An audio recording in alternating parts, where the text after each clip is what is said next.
Yo, what's going on, guys? It's the Exile Joker here, and Path of Exile 2 just released their new teaser trailer for the martial arts monk build, so we are about to hop on into that and see what they have cooked up for us. I'm very excited to jump into this. Let's go.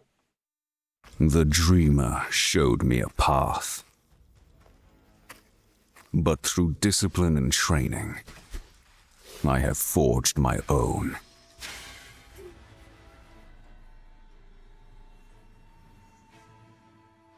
In Return of the Ancients, we're adding the third Ascendancy class for the Monk, the Martial Artist. The Martial Artist took his training into his own hands and has spent decades mastering his proficiency of hollow techniques, building his body into the ultimate weapon. The Monk may still walk the Dreamer's path, but the Martial Artist redefines how, mostly by punching things very hard. Let's take a look at what he has to offer, starting with his exclusive skills. I mean, it looks pretty good. Hollow Focus rings a death knell for your foes. Ethereal bells constantly appear around you, and hitting them causes them to shatter with a powerful shockwave. These bells can always be killed and are always primed for stun, so using them with Killing Palm and Staggering Palm. So, like, one of the things I'm gonna point out is that even though it's a martial artist or martial arts, whatever they just called it, build with the like fists and everything, it has quite a bit of screen coverage. A lot of these like abilities and everything are completely covering the entire screen, which is nice to see, because I feel like it was lacking a little bit with the monk having like full screen clear. I mean, there were some builds that you could do, but this definitely seems like it's more up the usable approach. I like the monk, the one that they've got in there now, but this one looks pretty good. Is ultra useful. These bells are also always critically hit. Why does that last bit matter? Well, Hollow Resonance thrives on critical hits. The final step for the bell-centric part of the martial artist is strapping a bell to your back, which will ring out whenever you critically hit an enemy, delivering damage around you. Both of these bell skills are also quite good at stunning, which will come in handy later. If you prefer keeping your distance from the fray, Hollow Form lets your astral projections do the dirty work for you. While channeling, you constantly spawn clones of yourself that attack with skills of your choice.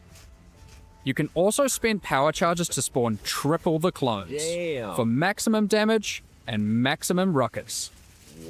Did you see And for the that three boss of get you who are deleted? thinking, but what about shapeshifting? Enjoy your meditating wolf.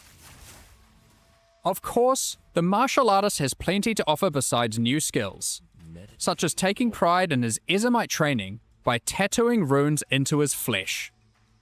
Runic Meridians gives you 5 extra rune sockets to play with. Perfect for all the new now runes you that's can pretty find cool. in the rune. That's like in Diablo 4 where they were doing the whatever they called it. It's not a talisman, but the trinket or whatever, where you could like plug stuff in. This is kind of like that with the different runes. So you just get like runes that are tattooed onto your body, and you get to use them, I guess, for throughout the game. I hope that they're interchangeable. They probably are. We'll just keep on playing and see. Runes of Elder League. If you want to focus on chaining together attacks, Martial Adept and Martial Master are tailor-made for you, generating massive amounts of combo to spend on things like these, and protecting you while you do it. Remember how I mentioned being good at stunning might come in handy? Way of the Mountain covers you in a stony carapace when you immobilize enemies.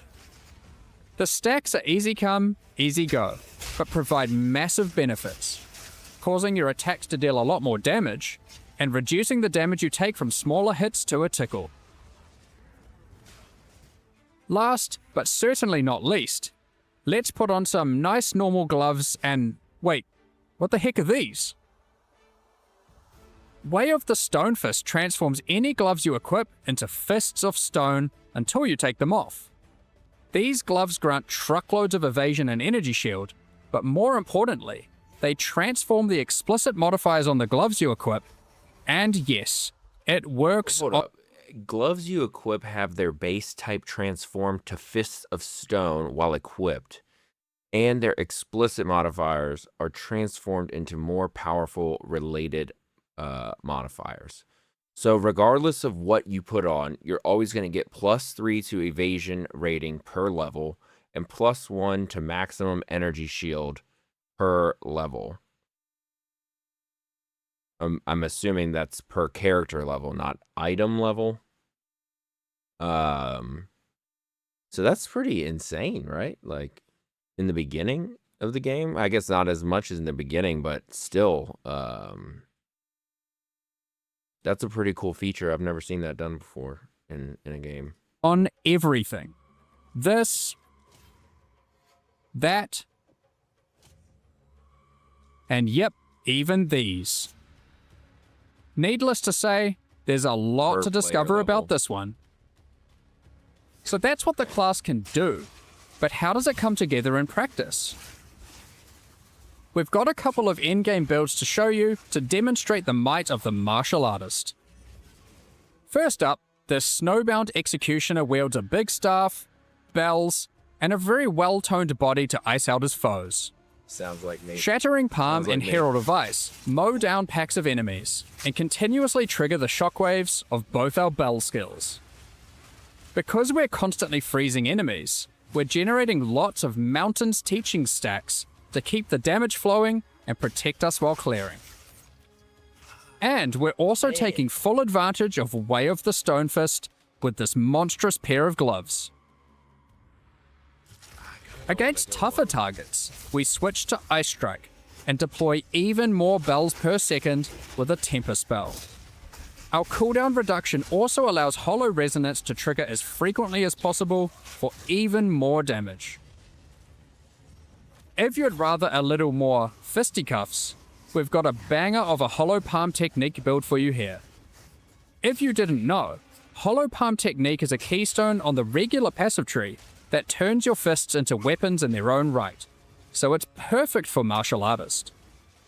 This particular build uses Staggering Palm's avalanche of projectiles to power up its whirling assault, and also gets great use out of Way of the Mountain thanks to how much it stuns enemies. But the centerpiece of the build is Hollow Form, and the huge benefits it gets from power charges. While clearing, we can rely on Killing Palm's inbuilt power charge generation. But what to do about bosses? Well, we've made sure Killing Palm can handle those too. With Culmination and Aelith's Chimes providing a power charge engine, and Martial Adept cranking it into overdrive. Which means, when a boss crosses your path, you can just do this. It is clear to see the martial artist is a well-disciplined powerhouse. So, which path will you choose? Decide for yourself on May 29th when Return of the Ancients launches. Thanks for watching, and see you then. Holy shit. Dope, dope, dope, dope, dope. Man, I might be playing Monk. I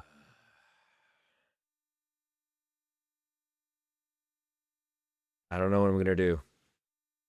We'll have to tune in on the 29th. Twitch TV, The Exile Joker. Figure out what it is that I'm going to league start. I really was going to go for a Minion Sorcerer build, or the that Raven build, the Raven staff, like basically the RF build for POE1. I mean, I kind of want to do both now. Maybe all three with the Spirit Walker, Spiritborn, whatever the fuck. Definitely going to be a lot of fun for the next couple of months. I will be on Twitch. Follow me there, and we will see you live. Pretty cool stuff. Pretty cool stuff.